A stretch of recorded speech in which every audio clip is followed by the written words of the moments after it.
کتێبی نەوەی یەکەمی عەلمانیەتی کورد، نووسینی مەسعود عەبدولخالق، وەرگێڕانی بۆ زمانی کوردی سەرهەنگ عەبدولواحید، پاشکۆ ڕیشەی ئیلحاد لە کوردستاندا، ژماری سپاردنی 856 بەرواری 19/11/2018 زایێنی، خوێندنەوەی ئەیوب فارس.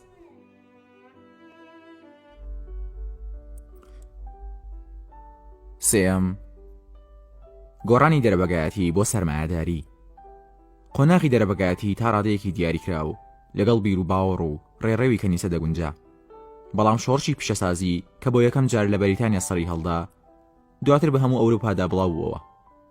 دەرەنجامی ئابووری و کۆمەڵایەتی و شارستانی گرنگی هەبوو کە بووە هۆی دەرکەوتنی سیستەمی ئەڵمانی کە گونجاو بوو لەگەڵ بازاری ئازاد و بانک و سیستەمی پیشەسازی، هەموو بابەتەکانی تری نوێگەری و مەدەنی و ئەڵمانی. چوارەم، هۆکاری مێژوویی.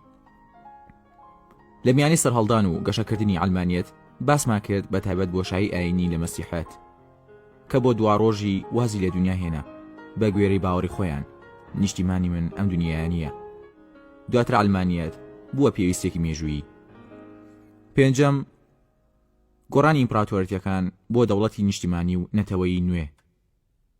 ئەمە بۆ هۆی دروستبوونی گۆڕانکاری گرنگ کە دەسەڵاتی کەنیسەی هەڵتەکاند، لەگەڵیشی گۆڕانی هیزری و سیاسی و کۆمەڵایەتی و شارستانی و یاسایی هاتن، هەمویان لە بەرژەوەندی ئەڵمانیەت بوون وەک ئەمانە: ئەلیف، لە ڕووی هیزریەوە لایەنگیری ئایدۆلۆژی لە هەناوی لایەنی ئاینی و کۆمەڵایەتی هاتنە بوون، هەروەک مەزهەبی مادی فەلسەفی لە مەزهەبی میسالی دروست بوو.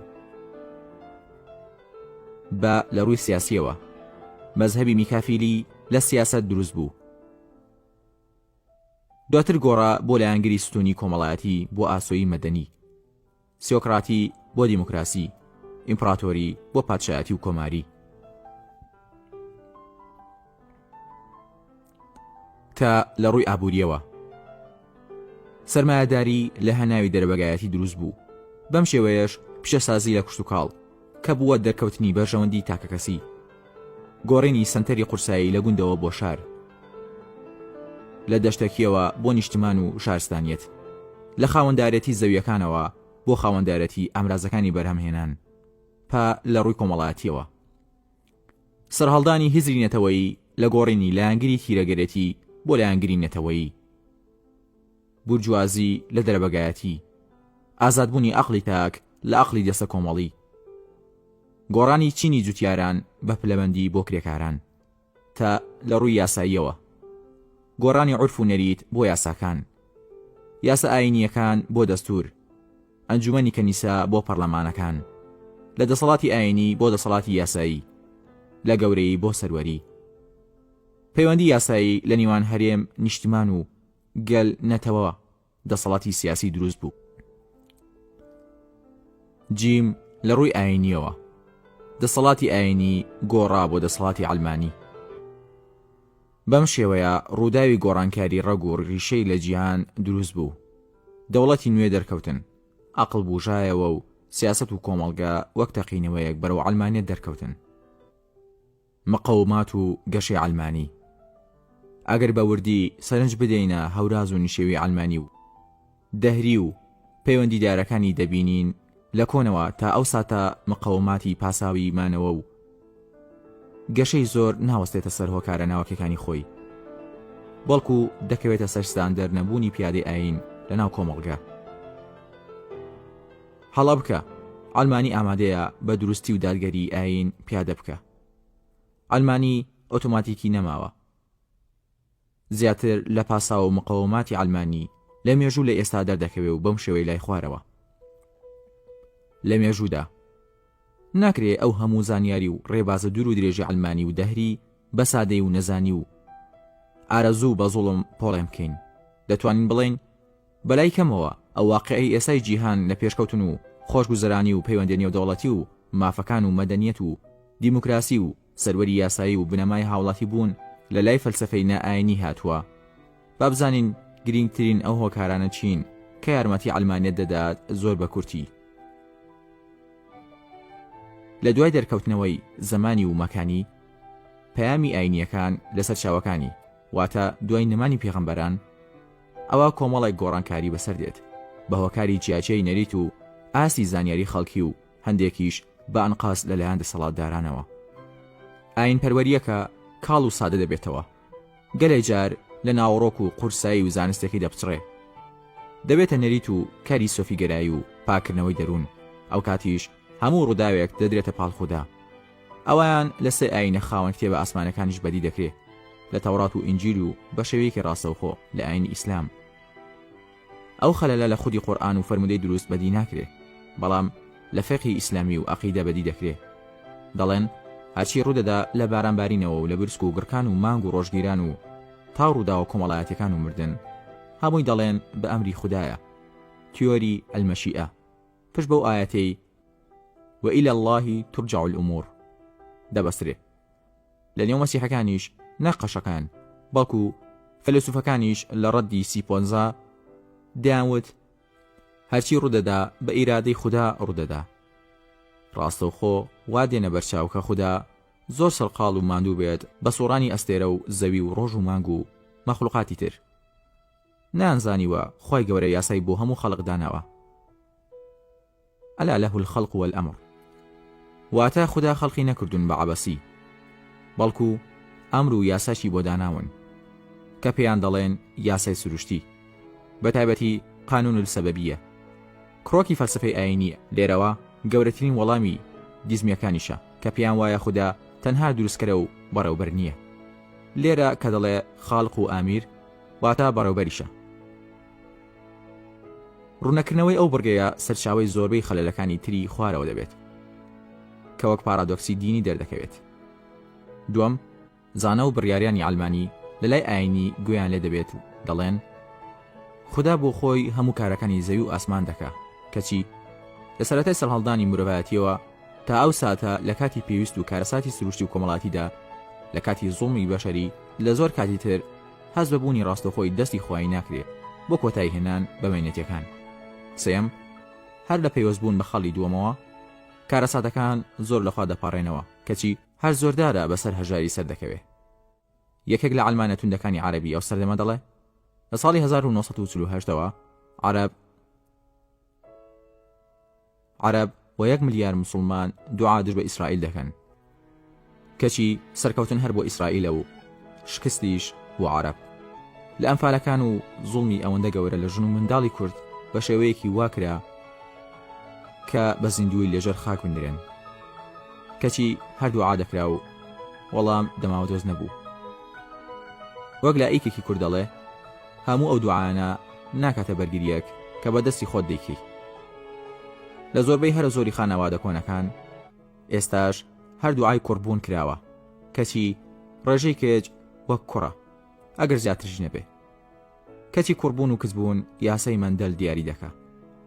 کاری ڕۆژانەمان وە ژیان بریتێ لە پەیڕێوی یاسایی سروشتی، هۆ و ئەنجام، نەک دوعا و تەوەکول.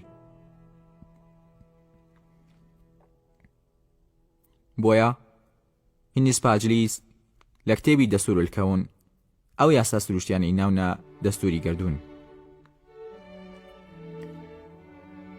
ئەوە مانای ئەوە نییە دوعا نەکەی، بەڵکو دوعا بۆ قیامەت وەک عیبادەت بکە، بەڵام بۆ دنیا کار بکە، بەپێی یاساکان ئەنجامی دەبێت. چوارەم، لەسەر ئەو بنچینەی ئەو دوو خاڵەی سەرەوە هەر هەوڵ دراوە یاسا بدۆزرێتەوە بۆ ڕووداوەکان و هۆکار بدۆزرێتەوە. کە لاپلاس کۆمەڵێک یاسای سروشتی دۆزراوی ڕیس کرد. لە وەڵامی پرسیارێکی ناپلیۆن کە وتبووی کوا ڕۆڵی خوددا لە فەلسەفەی تۆ؟ وتی پێویستمان بەخوا نەما، یاسامان دۆزیەوە. یان وەک هولباخ بڵێ ئەوە تا یاساکانی سروشت و جا من دۆزیەوە لە سروشت، چیتر پێویست ناکات بڵێن بە تەمای خوددا. ئیتر هەرچی دەدۆزینەوە و پێشکەوتنێک تۆماتیکیانە گورز بووە لە ئاین لەژێر ئەو جۆرە فقه و ئاینیە و سەرکەوتن بووە بۆ عەلمانیەت. تۆماس هۆبزیش پێش ئەو یەکەم جار بەبێ پەردە لە ساڵی 1651 زایانی وتی کتێبی مقدس و عیسا و موسا هیچ پەیوەندیان بەیەکەوە نییە. ئیکڕۆن لە 1779 زۆر بەتوونتر دابەزێ سەر کتێبی مقدس و بە خورافیاتی وەسف کرد. سپیونزا لە کتێبی رسالة في اللاهوت والفلسفة بە یەکجاری کتابی مقدسی تەرت و وێران کرد. هەریەکە لە جورج ئەلیوت و جیمس فرۆد، جون ستوارت مل بەو منهەجە توندە دژ بە مەسیحی و بیری ئاینی بووینە. هەموو ئەوانە وای کرد سەردەمی ئاین بەگشتی بە سەردەمی تاریکی وەسف بکەن، سەردەمی عەلمانیەتیش بە ڕووناکی وەسف بکەن. پێنجەم، ناکۆکی نێوان فەلسفە و ئاین. لە دوای بانگی پێغەمبەرەکان عادەتەن وا هاتووە ئەوانەی خۆیان بە میراتگیری ئاینی زانیوە لەگەڵ عاقڵمەندەکان ڕووبەڕوو دەبێتەوە. ئەوەیان لە مێژووی ئیسلامیدا زیاتر شێوەی ناکۆکی نێوان فقه و فەلسفەی وەرگرتووە. بەو شێوەیە ئەو ناکۆکیە توندە لە نێوان ئیسلام بە تۆمەتی توندی کافر و مولحید دەستی پێکردو، لەناو مەسیحیش بە سوتانوی عەدام دەستی پێکرد. لە کتێبە فقهەکان هەریەکە لە ئیبن سینا و فارابی و تووسی و جاحیز و سەیفەدین ئامێدی و زۆری تر بە کافر و دەهری وەسف کراون. هەندێکی بە نمونە وەردەگرین. ابن تيمية دەڵێ: كان ابن سينا وأمثاله وهؤلاء وأمثالهم من الرؤوس الملاحدة الباطنية إلحادا أعظم من إلحاد اليهود والنصارى.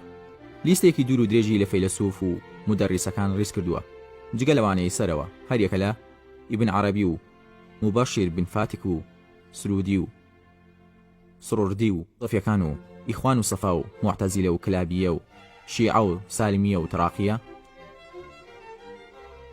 هەموو ئەوانەی ڕیز کردووە.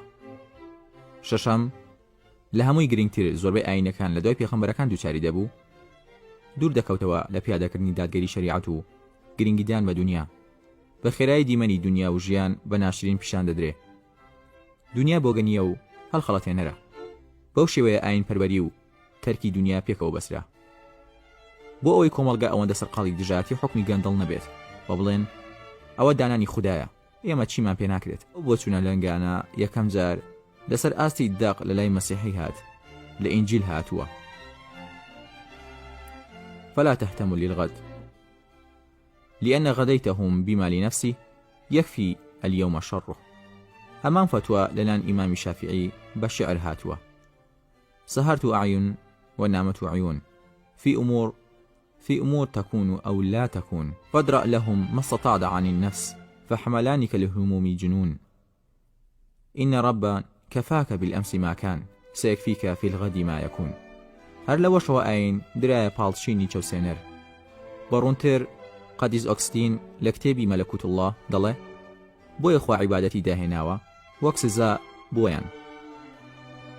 بۆیە هەر تەخەلایەک بۆ هەڵەوشانەوەی سیستەمی عەبدایەتی ئەوە یاخی بوونە لە فەرمانی خوددا. لە فێخی ئیسلامیش ئەو دۆخەبەدی دەکرێت. چەندین ئیمام وتویانە ئەگەر سەمت لێکرا بەرگری مەکە، هەڵیگرە بۆ دوار ڕۆژ، خوا تۆڵەت بۆ دەکاتەوە. لەوەوە باڕۆندولباغ وتی: ئاین هونەری سەرکردنی میلەتانە تا هەز بە چەوسانەوە دەکەن. دوای ئەویش ڕێسای ئاین تلیاکی گەلان ئەدین ئەفیون و شعوب لە لای مارکس هات. ئەویان دوای ئەوە بووە بنچینی سیستەمی ئەلمانی. تاوای لێ هات لە لەکجیاکردنەوەی نەوەستا بووە ڕوبەڕووبوونەوەی عەقڵ و نەقڵ، زانست و ئاین، تەکنۆلۆژیا و دوعا، مختبەر و فقه، مۆدێرن و فکری کۆن، وەک ئەبوو عەلی المعەڕی و هو احتدد لە سەدەی 22 دووبارەی کردەوە. وتیان سەرکەوتن بۆ زانست و مۆدێرنە و شکستیش بۆ ئاین.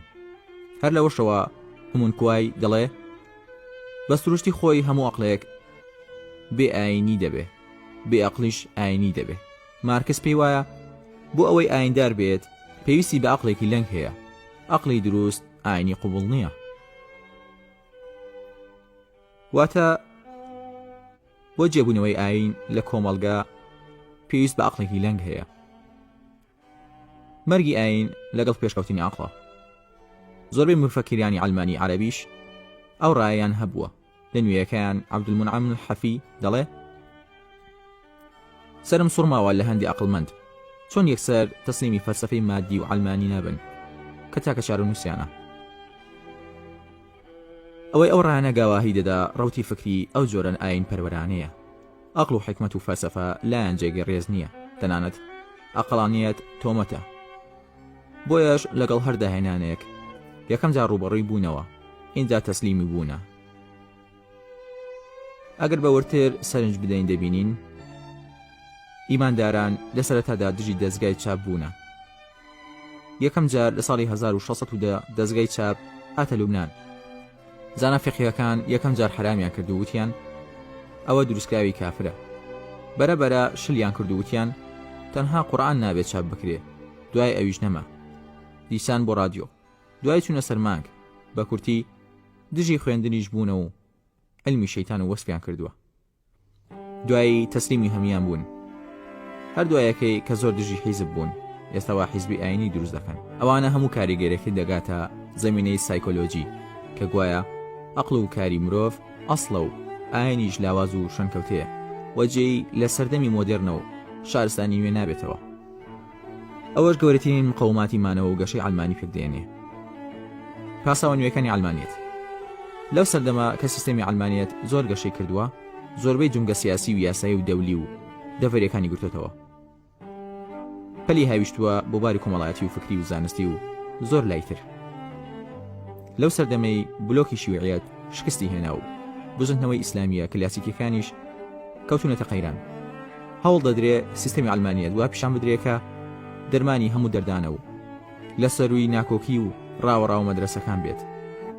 جاروایە دەڵێن بێلایەنە، هەتا بەرامبەر ئاینیەکان، بەڵکو سودبەخشە و نێوانی ئەوانیش ڕێک دەخا.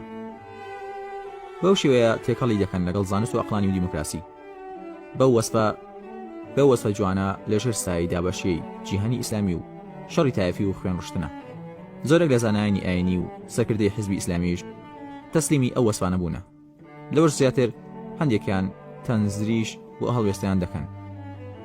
دەڵێن خوددا گەردون و سروشتی بۆ ئێمە دروست کردووە، وەک بەرهێنەر ئەو زەویەی بە ئێمە داوە، خۆمان حکمی خۆمان جوان بکەین بۆ ئەوەی ئەوەندە حەقی بەسەرمانەوەدا نییە. لەو ڕۆوە موسا بن مەیمون دەڵێ پێش ئەوەی خوا پێغەمبەرێک هەڵبژێرێ خۆی ئەو قابلیەتی هەبووە، واتە پێغەمبەراتیش بەدەست مرۆڤ خۆیەتی دەتوانێت وا بکە خۆی بگەێنێتە ئەو ئاستە. ئەو ڕایە زیاتر بەلای دیزمیە ڕبوبیە کە تێیدا کەمتر خواوەند دەست لە کاروباری بوونەوە وەردەدا. فارابیش تا ڕادەیەک وەها ڕایەکی هەیە لە کتێبەکەی فی السیاسە المەدەنیە. لەو سەردەمەش بەشێک ئەو ڕایەیان هەیە، لەوانە زانای ئێرانی عەبدولکەریم سروش تێکڕای پیان وایە لەوانێش سۆکراتی نییە، بەڵکو عەقڵی بەشەریە. سپینۆزا و دیێکارت هەر یەکە بە جۆرێک ڕایەکی وایان هەیە و دەڵێن پێویست بە پەیامی دەرەکی لای خوددا ناکە، ئێمە پەیامی ناوەکیمان هەیە کە فکرە هەمان ڕۆڵ دەبینێ. ئەرکی فەلسەفە دۆزینەوەی ئەو ڕاستیان هەیە، بەڵام هۆبز دەگەڕێتەوە بە جۆرێکی تر وەسی پێغەمبەر موسا بە فراوانتر دەکات و دەڵێت خۆی و کاهینەکانی نوێنەرایەتی خوا دەکەن. ئیمام عەبدولفەتاح ئیمام لە پێشەکی کتێبی المعتەقیدات الدینیە لە دەرشعوب بە وتەیەکی فارنگتون دەست پێ دەکا و دەڵێ من أن الفكر إذا ظهر في المغرب كان فيلسوفا وإذا ظهر في الشرق كان نبيا. يقلش رأيك نزيق لو هي ودله الأديان مختلفة ليست إلا مراتب المختلفة من النمو فكل البشري من النمو فكر البشري. همو أوانا زمينية كبو علمانيتي نوه كبلين مروف أول وآخير و پێویستی بە پەیام و ڕێنمایی ئاینی نییە. ئەگەر پاساوە کۆنەکان زیاتر نەزەری و فەلسەفی و فکری بوو بن، ئەوە پاساوە نوێیەکان زیاتر مەیدانین. لە باشتری ئەزمموی حکمی ئەڵمانی دێت لە حکمی ئاینی. حکمێکی ئاینی ڕەسەن نا، بەڵکو جۆرە سیکۆراتیەک، ستەم و باج و میراتی. هەر یاخی بوونێکیش لێیان سزایەکی زۆر توند بوو، وەک ئەوە وابوو لە خوددا یاخی بێت. لە پەیامەکانی پۆڵس ژمارە 13 بۆ میلەتی ڕۆمان هاتووە دەسەڵات تەنها بۆ خوددایە و هەرچی ڕوبەڕووی دەسەڵات ببێتەوە لە خوا یەخی بووە. سیۆکراتی دەڵێ ئین الحکمە ئیلا لیلlah، ئەوەیان لە هەموو ئاینەکانە. خەلیفە سەبەری خوددایە لەسەر زەوی. ئیبن تەیمیەش وەسفی سوڵتان وا دەکات، دەڵێ ئین سەڵاتین ظلال الله فی الأرض. زیاتر لەوەش لەلایەن ئیمامەکان وتراوە 60 ساڵ لە سوڵتانێکی زاڵم باشترە لەوەی یەک شەو بێ سوڵتان بین. خراپتر لەوەش ئەوقڕەگرتن بەرامبەر دەسەڵات ئەوە دەسەڵاتی ستەمکار بە عیبادەت هەژمار کراوە یان هەڵگرتنی ئەو تووڕەیە بۆ ڕۆژی دوایی لە ئینجیل داوا هاتووە. ومن أراد أن يخاصم ليأخذ ثوبك فاترك له رداءك أيضا. کاتێک زانە و فەیلسوف دژ بەو هەنگاوە دەوەستان ناو ناتۆرەی کافر و ملحید و لایکیان لێنراوە، بۆیە دەبێ ئاگادار بین لەو تۆمەتانە. گەلە جار پێچەوانەیە لێرەوە ئاین تلیاکی گەلان ئەدین ئەفیون و شعوب لەلای مارکسە و باڕۆندولباخ وەزانەی تر هات. هەر لەو شەوە تۆمەتی جیاجیا ڕوبەڕووی ئاین بۆتەوە تا ڕادەی جیاکردنەوەی لە ژیان. بۆ شێوەیە دەتوانین بە خێرایی خاڵەکانی هۆی گەشەکردنی ئەڵمانیەت لە ئەوروپادا و دوایش لە جیهانی ئیسلامی کۆ بکەینەوە کەوانەش هێزن بۆ پاساوی هەمیشەیی. یەکەم، باردۆخی سەلبی ئاینی بەگشتی و ئاینی مەسیحی بەتایبەتی و نەبوونی شریعەت لەو ئاینە. دووەم، گەشەی زانست و دۆسینەوەی گردوونیەکان و تیۆری پەرسەندن. سێم، سەرهەڵدان و گەشەی فەلسەفی مادی. چوارەم، گەشەی سرمایه‌داری و کەرت و بەرژەوەندی تایبەت لە بەرامبەر هەموو ئەوانش ئاین لە کشانەوە بوو بە شێوەیەک ئەقڕ و ئاین کەوتبوونە دوو بەرەی دروبەیەک. پێنجەم، وەسەرخانی ئیمپراتۆرێت و بۆ دەوڵەت و نەتەوەی و دروستبوونی یەکەم ئەزموونی ئەڵمانی لە فەڕەنسا. شەشەم، دارمانی خلافەتی عوسمانی و وەستانی بزنەوەی وشێری لە جیهانی ئیسلامی. بەو شێوەیە ئەڵمانیەت لە ئەوروپا سەری هەڵدا، یان ڕاستتر بڵێن زیندوو بۆەوە بووناوە، ڕاستە و خۆتر لە زەمینەی واقعی سەلبی سیاسی و کۆمەڵایەتی و ئاینی سەری هەڵدا.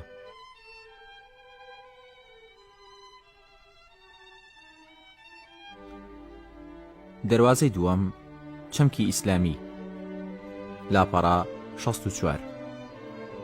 شکاندنی دۆگما فکریەکانی ئاینی. کۆمەڵی تێگەشتنی ئاینی باڵی بەسەر کۆمەڵگەی موسڵماندا کێشاوە، وای کردووە تووشی دواکەوتن و دۆگما و تەنانەت قەیرانی عەقلیش بێت. بە خێرایی هەندێک لایەنی ڕاست دەکەینەوە بە کورتی. یەکەم، لە ئەسڵدا ئاین جایە لەگەڵ مەزهەب و تەفسیر و عەقیدە و فقه و مێژوو. ئاین بریتیە لە پەیام، باخێکی تر ئاین نییە، بەڵکو تێگەشتنە لە ئاین. مەزهەب و تایفە و فقه و عەقیدە و تەفسیر و فکری ئیسلامی هەمووی تێگەشتنە لە ئاین، نەک خودی ئاین. دەکرێت ئەووا لە ئاین گەشت بێ، دەکرێت ئێستا بجۆرێکی تر. دووەم، ئەسڵی ئاین هەموو ئاینەکان بۆ خزمەتی مرۆڤایەتی هاتوون. خودی ئاین پەیام پێویستی بە خزمەتی مرۆڤ نییە، خۆی گەورەیە، تەواوە، مطلقە. لەوە بنەمای تۆبزی نییە لە ئاین. ئەگەر تۆبزی هەبوو ئەوە ئاین پێویستی بە مرۆڤە. بۆیە پێویست ناکات خوێن ڕشتن و ئەزێدانی خەڵکی بکەی لەو پێناوە، بەڵکو ئەو کارە بکە دژی ستەم و زوڵم. خودی ئاینیش کێشەی لەگەڵ زوڵم و ستەم هەیە، نەک لەگەڵ کافر و مولحید. کافرێکی باش لە موسڵمانێکی ستەمکار باشترە. کافر عادل خەیر منە مسلمی جائر. ئەوە یاسای ئیبن تاوسە. سێم، هەموو ئەوانەی لە خاڵی دوو باسکرا بە هەموو مەسەب و فکر و تەفسیر ناکاتە 105 ئاین. ئاین بریتە لە هەموو بوونەوەر و گردون و سروشت و جیهان و کۆمەلگە و هێشتا زیاتر. کەچی مەزهەب و تەفسیر و فکر و فەلسەفەکانمان دڵۆپێکە لە دەریای ئاین.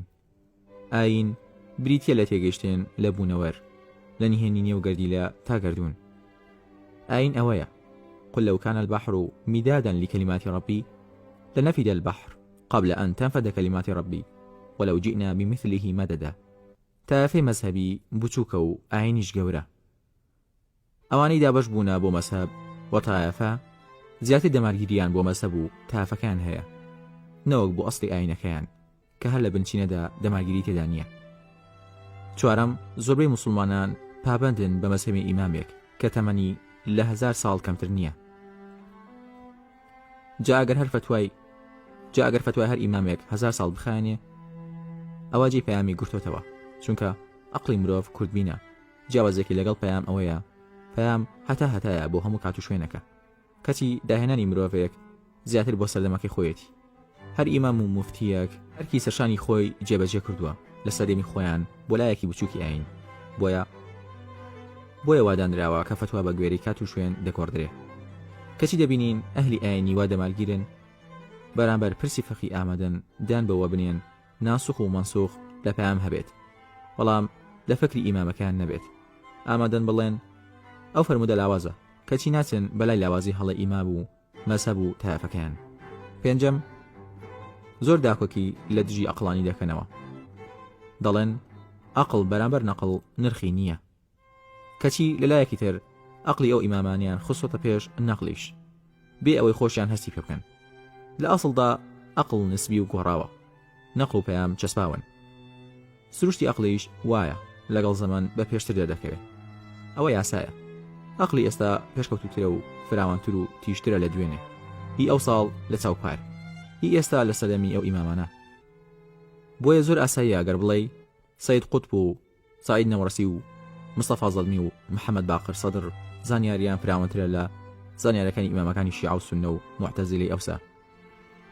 ئەو یاسایە پێچەوانەکەی تەنها بێ ئاگایی و دەمارگیریە.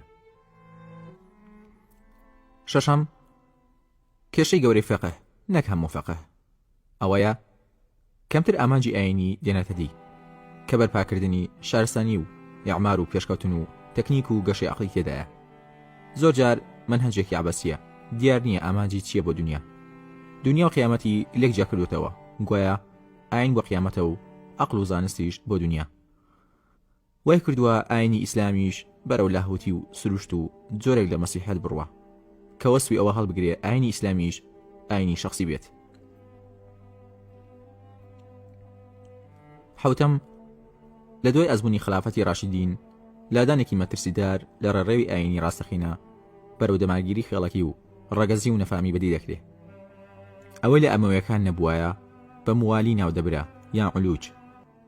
زاراوەی موالی هی سەردەمی پێش هاتنی ئیسلامە، دەوترا موالی العتق، بە کۆیلە وتراوە لە سەردەمی نەفامی عەربی پێش هاتنی ئیسلام.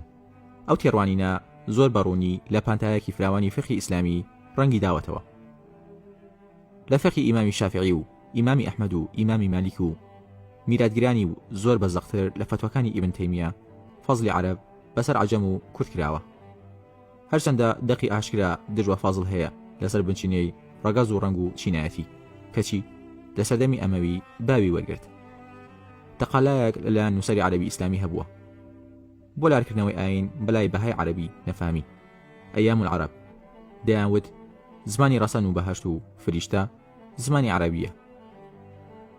بۆ یەکەم جار لە سەردەمی عەبدولمەلیکی کوڕی مەڕوان ساڵی 65 بۆ 86 کۆچی بۆ تۆماری باج ئەلخەراج زەوی ناوەکان لە هەموو وڵات بە عەرەبی تۆمارکران. هەر لە سەردەمی ئەو لە 75 کۆچی بەرامبەر بە 696 زایینی زمانی عەرەبی کرایە تاکە زمانی فەرمی، نەکەر لە دەوڵەت بەڵکو بۆ تەواوی میلەتی موسڵمان. زۆر کتێب و سەرچاوی گرنگی تر بەڕوونی دەری دەخاکە زۆربەی ئەهلی سوننە و جەماعە پێیان وایە عەرەب فەزلی بەسەر عەجەم هەیە و ئیمام دەبێت لە عەرەب و قوڕەیش بێت. لە مەزهەبی شیعەش ئەو دەردە بە زۆرێکی تر هەیە، ئیمام دەبێت لە ئالوبەیت بێت کە زۆر تەسەکردنەوەی ئاینە. هەریەکە لەو ئیمام و پێشەوا و فەقیهانە زیاتر لەوانی تر ئەو بۆچوونیان هەبووە. ئیمام شافعی، ئەحمەد، مالک، ئیبن تەیمیە، ئیبن قەییم، ئەبوالقاسم زمەخشەری، حافظ عراقي، إمام هيثمي، إسحاق ابن إبراهيم، عبد الله بن زبير الحميدي، وسعيد بن منصور الحجة، وسعيد بن منصور الجاحظ، وابن قتيبة لكتبي فضل العرب وتنبيه على علومها، إمام عراقي، محجر القرب في فضل العرب، مرعي الكرمي، مسبوك الذهب في فضل العرب، شيخ البكر أبو زيد، خصائص جزيرة العرب. بيان وایە زمانی عەرەبی ئەقڵ بەهێز دەکات. بەوازبیشیان هەژمار کردووە لە ڕێزی فێرکردنی قورئان و سوننە. ئیبن تەیمیە فەزلی عەرەب بەسەر عەجەم بە کڕۆکی سوننە و جەماعە دەزانێ، کەچی پێچەوانی ئەگەر لە کاردانەوەی یەک بڵێ عەجەم فەزڵترە لە عەرەب دەڵێ ئەوە نیفاقە. بابێکی بۆ تەرخان کردووە لە کتێبی اقتضاء الصراط المستقيم، باب تفضيل جنس العجم على العرب النفاق. بۆیە دەبینین ئەو کتێبانی ڕەدی ئەو بۆچوونە هەڵەیان داوەتەوە نەماون بە کوفر هەژمار کراوە.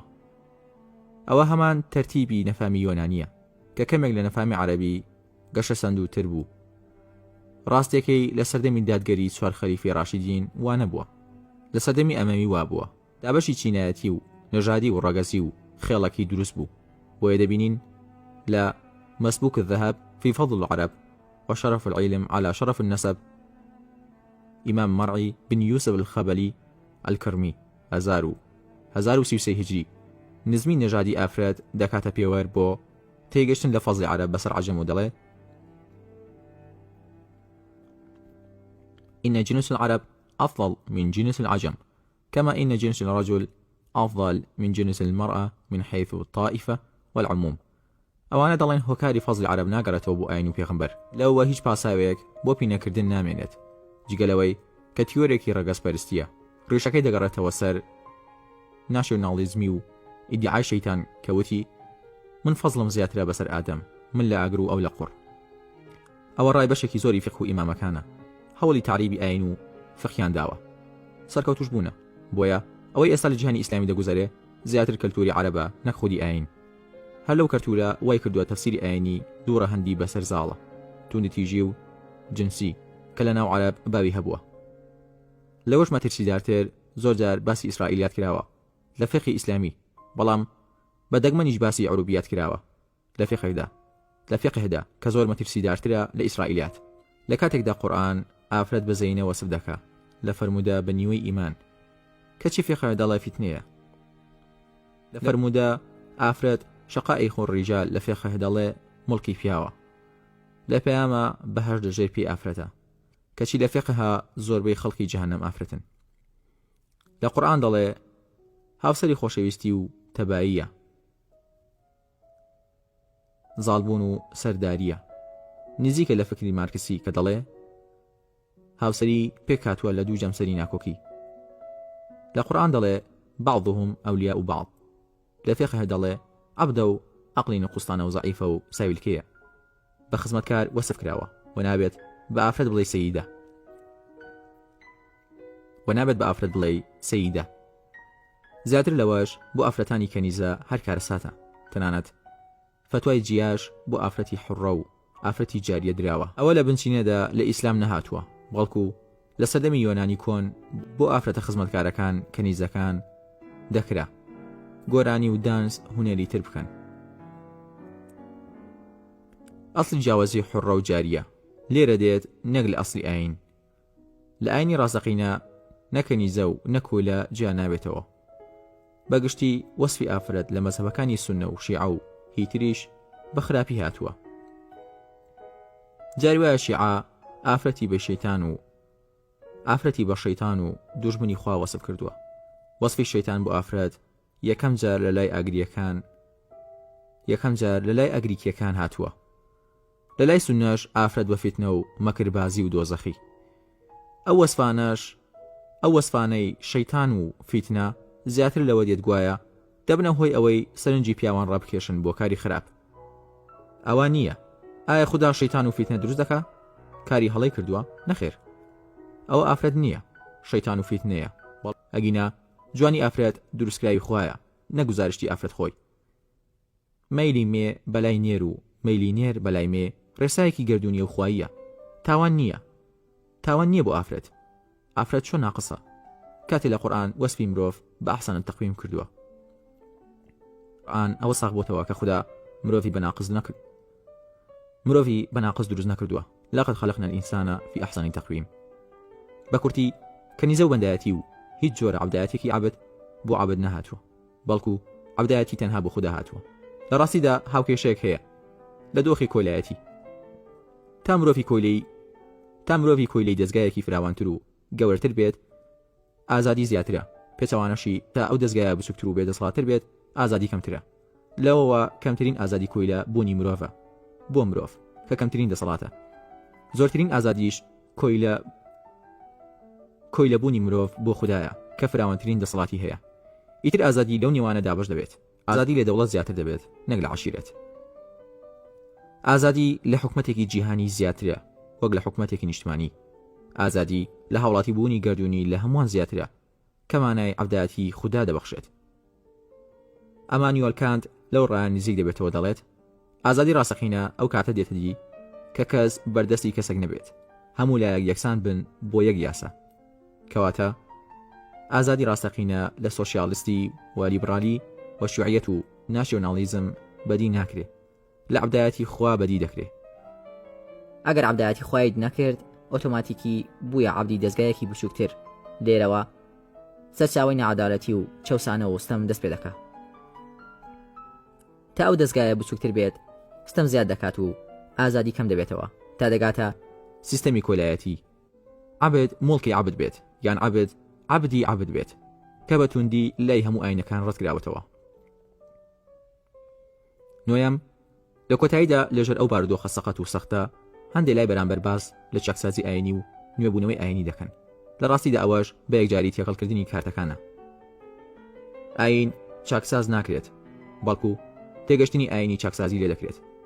پەیام چەسپا و ڕەهایە ئەو عەقڵی ئاینی و ڕۆژەیی و گۆڕاوە کە بریتیە لە فقه و عەقیدە و تەفسیر و هەتا دوایی لەوانە چاکسازی دەکرێت نەک لە پەیام کە سەرچاوەی ڕاستەخۆی ئاینە.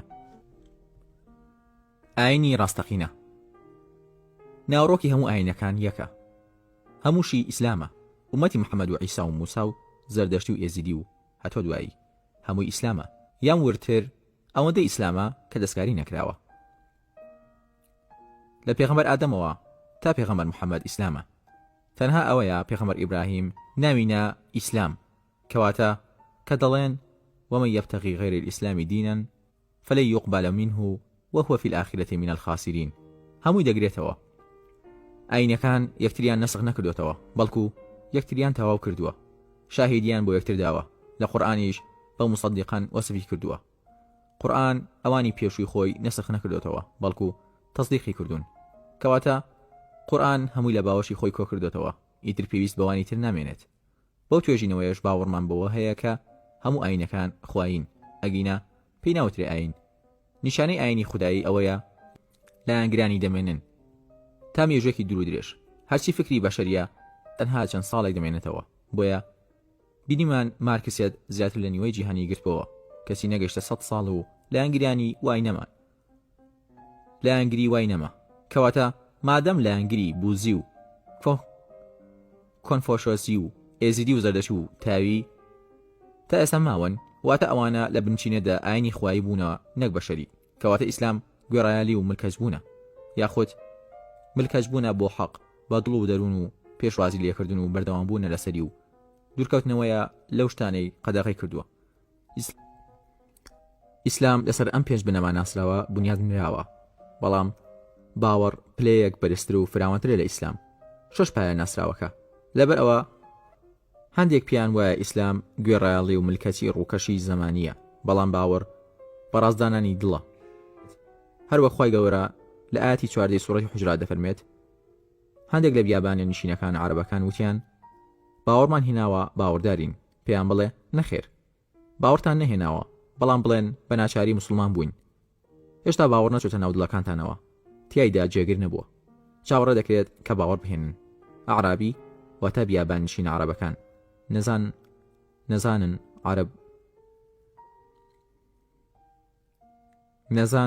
عەرەب بەتایبەت واتە باوەڕ لەگەڵ نەزانی کۆ نابێتەوە. هەروەک ئیبن ڕۆشد و ئیخوان سەفا جەختیان لەوە کردوتەوە کە باوەڕدار ئەوانن کە لە زانست و زانیاریدا ڕۆچوونە. دەتوانرێت بوترێت موسڵمان ئەو کەسەیە لە بەرتوس و پارێزگاری ملکەچی خوای گەورەیە. بەڵام باوەڕدار لەبەر خۆشەویستی و ناسینی خوای گەورە ملکەچی خوای گەورەیە.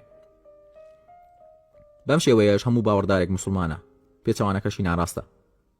لە هەندێک دۆخدا لە مەسەبی جەعفەریدا پایەی ترهان وەک موسڵمان باوەڕدار لاساییکار کۆششکار. هەر یەکێک لەوەی تر جیاوازە بەڕێکاری ئاینی. بەپێی هەندێک سەرچاوە مەسەبی شیعە وا دەڕوانیتە مەسەبەکانی تری غەیرە شیعە کە تەنها موسڵمانن نەک باوەڕدار. پێیان وایە تەنها مەذهەبی شیعە باوەڕدار دەبێت لە کاتێکدا لە مەسەبی حەنەفیدا جیاوازی لە نێوان باوەڕدار و موسڵمان هەر نییە. پامی ئیسلام بۆ ئەوە هاتووە کە مرۆڤ ڕێنوێنی بکە لە گومڕایی ڕزگاریان بکات بە ڕووناکی و دادگەری و مرۆڤایەتیان ببات. ئەمەش مانای ئەوەیە کە مرۆڤ و هەموو بوونەوەرەکانی عەبەسی دروست نەکراون بەڵکو بۆ جێبەجێکردنی مەبەستێکی پیرۆز بە مەبەستی بەرپاکردنی شارستانی لە ڕێگەی پابەندبوون بە فەرمانەکانی خوای پەروەردگار. بۆ ئەو مەبەستە پێغەمبەرانی لەگەڵ پەرتووکەکانیان نردووە بۆ ئەوەی ئاینی خوا بۆ خەڵکی ڕوون بکاتەوە و جێبەجێ بکەن لەسەر دنیا. ڕاستی لە ناڕاستی جاکردوتەوە کەواتە ئیسلام زۆر فراوانترە لەوەی ئێمە لی تێگەشتوین. ئەوەندە تەسک و خۆویست نییە، زۆر فراوان و کراوەیە. پێغەمبەر محەممەدی کوڕی عەبدوڵڵاه صلی الله عليه وسلم کۆتا پێغەمبەرە، لە 507 زاینی لەدایک بووە. قورئان پرۆگرامی ئەوە. ئیسلام ئاینەکەیەتی، ئەوانەی بە پیل و بانگەوازەکەی ئەچن ئومەتی ئەون. هەروەک ئەم وەسفانە بە شێوەیەکی تر لە معجەم الشەمائیل هاتوون بەم شێوەیە: ئاین دەدرێتە پاڵ خودا، ئومەت دەدرێتە پاڵ پێغەمبەر، مەزهەب دەدرێتە پاڵ کۆششکار، بەڵام شەریعەت دەدرێتە پاڵ خوا و پێغەمبەر و ئومەت کە گوێڕاڵی دەکرێت پێی دەوترێت ئومەت لەگەڵ هەڵوێستەیەک بە تێگەشتنی خۆم و شەریعەت تەنها بۆ خودایە، نەک خودا و پێغەمبەر. وەک لە سوڕەتی نیسا لە دوو شوێن لە ئاەتی 127 و ئاەتی 176 ڕوونی کردوێتەوە و دەفەرمێت: يستفتونك في النساء قل الله يفتيكم يستفتونك قل الله يفتيكم. هەموو شتێک پێچەوانەی ئاین بوو بە پوچەڵ و لادرا و هەژمار دەکرێت. خی گەورە لە سوورەتی ئالی عەمران ئاەتی 85 فەرمێت: جا ئەوەی بێجگە لە ئاینی ئیسلام پەیڕەوی هەر ڕێبازێکی تر بکات لێ وەرناگرێت و لە قیامەتیشدا خەسارەمەند و زەرەرمەندە. پێغەمبەر دووری خوای لەسەر بێت بەم بناغەیە دەوڵەتی ئیسلامی لە مەدینە دامەزراند، پاشان فراوان بوو ئاسیا و ئەفریقا و ئەوروپای گرتەوە کە هەڵگری پامی ڕۆشنبیری و شارستانی و مەدەنیەتی جیهانی بوو. ئێستاش ئیسلام بەهێزترین هێزی ڕۆحیە و دووەمین گەورەترین ئاینە لە جیهان و پێغەمبەرەکەشی تا ئێستا کاریگەرترین کەسایەتیە. باسی یەکەم تێڕوانینی فەلسەفە لەباری ئیسلام، لاپەڕە 77. خی گەورە ئەم بوونەوەرە هەر لە گەردیدەوە تا کەشکەشانەکانەوە لە خانەوە تا گەورەترین مەخلوق بە یاساگەلێکی جێگرەوە پابەندی کردوون، هەروەک لە قورئانی پیرۆزدا هاتووە. خی گەورە لە سوڕەتی تاها ئاەتی 50 دەفەرمێت: پەروەردگارمان ئەو زاتەیە کە هەموو شتێکی بە تایبەتی ڕێک و پێکی دروست کردووە، پاشان ڕێنمێنی کردوون تا بە چاکی و دەوری خۆی ببینێت و لە خزمەتی ئادەمیزاددا بێت. و هەروەها لە سوڕەتی فوسیلەت ئاەتی 12 دەفەرمێت: و ئاسمانەکانیش فەرمان و یاسای نارد.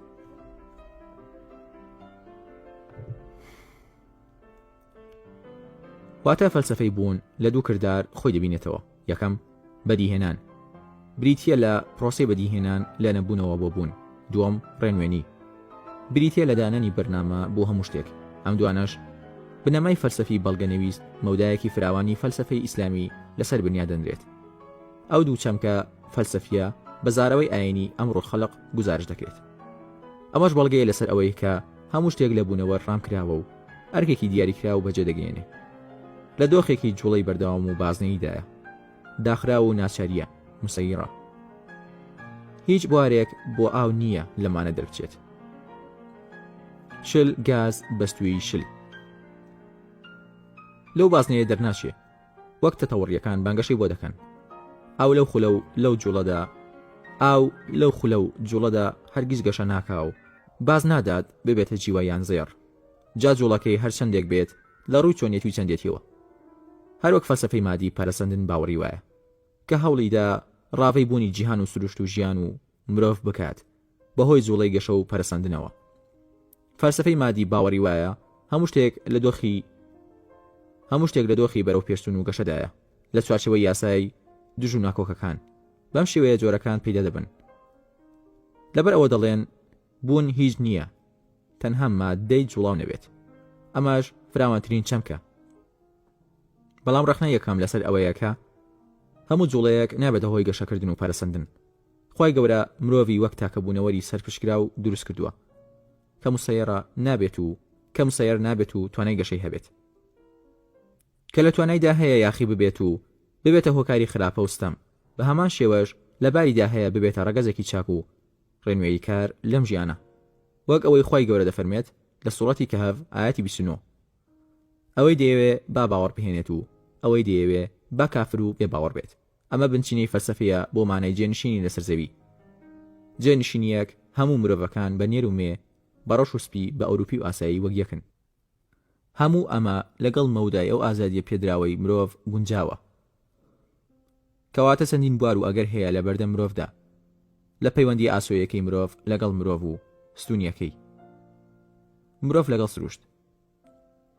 زۆر ئەستەمە دادگەری لەو بوار و پەیوەندیانە بە سیستەمێکی ڕەخرا و ورد وەستاندار بێتە دی لە دابشکردنی ماف و ئەرک کە خاڵی بێت لە ستەم و نەنگی مادام عەقڵی مرۆڤ لایانی خوداپەرستی تێدایە. لێرەوە مرۆڤ پێویستی بە ئاین و بەرنامێکی نێردراو هەیە لەلایەن ئەو بەدیهێنەرەی کە بوونەوەر و مرۆڤی بەدیهێناوە بۆ ئەوەی بەرەو ڕێگەی ڕاست ڕێنوێنی بکات، بۆ ڕێگەی ڕاستی دادگەری، ڕزگارکردنی لە گومڕایی لە هەموو بارەکانی ژیان، وە ڕووناکی و نور، لە نەزانینەوە بۆ زانین، لە ستەمەوە بۆ دادگەری، لە خراپەوە بۆ چاکە. لێرەوە چەمکە ئەخلاقیەکان وەک دادگەری، چاکە، مرۆڤایەتی، هاوکاری لە ڕێگەی ئاینە ئاسمانیەکان هاتنە ناوزانستی مرۆییەوە. دواتر بە شێوەی فەلسەفە و ئایدۆلۆژیا و سیاسەتەوە گزارشتیان لێ کردووە.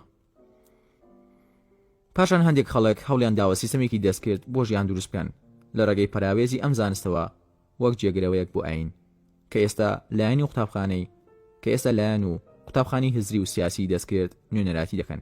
ئیسلامیەکانی سەردەم بەوانە دەڵێن ئەڵمانی یاخود زۆر جار تەوەژمی عەقڵی کە ئەویان زۆر گونجاو نییە. هەرچەندە تەوەژمی عەقڵی پەتی بەبێ پاڵپشتی ئاینی دەناڵێنێت بەدەست هەنووکەی بوون، تاگلایانی، ڕووکەشی لاوەکی، ڕووکەشی لە تێگەیشتن لە دنیا و دواڕۆژ. هەروەها خاڵی نییە لەستەم هەتا ئەگەر مەبەستیشی ستەم نەبێت کە پەیوەست نەبووە بە پەیامی دابەزێنراو. خۆی گەورە دەفەرمێت لە سوڕەتی مائیدە ئاەتی 45 بێگومان ئەوەی حکم و دادپەروەری نەکات بۆ بەرنامەی کە خوا دایبەزاندووە ئەوانە ستەمکارن. بەڵام ئیسلام ئاین پەیڕەوە و پرۆگرامێکی کاملە بە گشتگیری وەسف دەکرێت بۆ ئەم سێ ڕەهەندە. یەکەم، هەموو لایەنەکانی ژیان دەگرێتەوە. دووەم، هەموو کات و شوێنێک دەگرێتەوە، هەموو خەڵکی لەنەوە یەک لە دوای یەکەکان. سێم، هەردوو جیهانی دیار و نادیار، دنیا و دواڕۆژ دەگرێتەوە. تاکە پەیڕۆ و پرۆگرامە کە لە هەموو قۆناغەکانی لەگەڵ مرۆڤایەتی دەگونجێت و هاوسەنگی دروست دەکات لە نێوان پێدراوەکانی سروشت و پێداویستەکانی مرۆڤایەتی، لە نێوان بەرژەوەندی گشتی و تایبەتی، خواست و شتە شیاوەکان، ئازادی و بێسەروبەری، مالیەت و ڕۆحی لە نێوان دنیا و دواڕۆژ. واتە جێبەجێکردنی شریعەتی ئیسلامی دادگەری لەسەر زەوی و بەهەش لە ئاسمان بۆ مرۆڤ فەرهەم دەکات. ئیسلام هەڵگری شریعەتی گەردوونیە و پیربوون ڕووی تێناکات، چونکە لە ناو ناسێت و ناگۆڕێت، بەڵکو نوێبوونەوە هەڵدەگرێت. چاکسازی هزری و مرۆیی ڕێگەی تێگەشتنی لەم ئاینە لەلایەکی ترەوە چاکسازی کۆمەڵگە بە گوێرەی شریعەتی خوا بۆ هەموو سەردەمێک شێوە و گزارشتی تایبەت بۆ نوێبوونەوە چاکسازی هەیە. لەم سەردەمە بوزوتنەوە و بانگەوازەکان کە پێی دەڵێن ڕابوونی ئیسلامی گزارشی لێ دەکەن. بەرنامەی خۆی بۆ کێشەکانی کۆمەڵگەی سەردەم دەخاتە ڕوو. لە نێویشیاندا تیۆری دەوڵەت دواتر باسی دەکەین. بەم شێوەیەش ئیسلام پێچەوانەی هەندێک ڕێبازی ترە لەگەڵ ئەقلی دروست تێک ناگیرێ. ئەم تێکگیرانە لە ئەوروپا بووە هۆی دەرکەوتنی ئەڵمانیەت، بەڵکو بە پێچەوانەوە دەستکەوتە زانستی و ئەقلی دروستەکان دەبێتە هۆی پتەوکردنی ڕاستەکانی ئیسلام.